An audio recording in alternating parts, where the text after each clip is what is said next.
Hello പവിത്രം പുത്തൻ promo വിശേഷങ്ങളിലേക്ക് എല്ലാ കൂട്ടുകാർക്കും സ്വാഗതം. അങ്ങനെ നമ്മുടെ പുതിയ പ്രൊമോയില് വിക്രം വേദയോട് പറയുന്നുണ്ട്, വരുണിന്റെ ദീപ്തിയുടെയും കാര്യത്തിൽ എനിക്ക് ഒരു പോസിറ്റീവായിട്ടാ തോന്നുന്നത്, ഇനി നിനക്ക് എന്താണ് തോന്നുന്നത് വെച്ചാൽ നീ തീരുമാനം എടുത്തോളൂ എന്ന് പറയുക കേട്ടോ.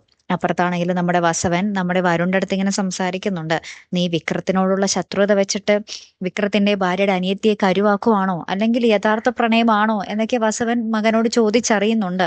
ഇനി വസവന് ഈ കല്യാണം നടത്തി കൊടുക്കുമോ ഇല്ലയോ എന്നുള്ളത് അറിയില്ല കേട്ടോ. അപ്പൊ ഇനി അപ്പുറത്താണെങ്കിൽ നമ്മുടെ വിക്രം പറയുന്നുണ്ട്, അവരുടെ കാര്യം ഭയങ്കര ജെനുവിൻ അല്ലേ എന്ന് പറയുന്നുണ്ട്. ആരുടെ കാര്യമാണെന്ന് പറയുന്നില്ല, മിക്കവാറും ദീപ്തിയുടെ വരുണിന്റെ കാര്യമായിരിക്കാം, അറിയില്ല. അപ്പൊ നമ്മുടെ വേദ പറയുന്നുണ്ട്, അപ്പൊ ഞാൻ ജെനുവിൻ അല്ല എന്നാണോ പറയുന്നേ, മലക്ക് പോയി തിരികെ വരുമ്പോൾ ഞാൻ ഇവിടെ നിന്ന് ഒഴിഞ്ഞു തന്നോ എന്ന് നമ്മുടെ വേദ ദേഷ്യത്തിൽ നമ്മുടെ വിക്രത്തിനോട് പറയുന്നുണ്ട്. അപ്പൊ വിക്രം ചിരിക്കുന്നുണ്ട് കേട്ടോ. എന്താണ് അവിടെ സംഭവിക്കുന്നതെന്ന് അറിയാൻ കണ്ടു തന്നെ അറിയണം കേട്ടോ. കാത്തിരുന്ന് തന്നെ കാണാവേ. അപ്പൊ അടുത്തൊരു വീഡിയോയുമായി വരുന്നത് വരയ്ക്കും ഗുഡ് ബൈ.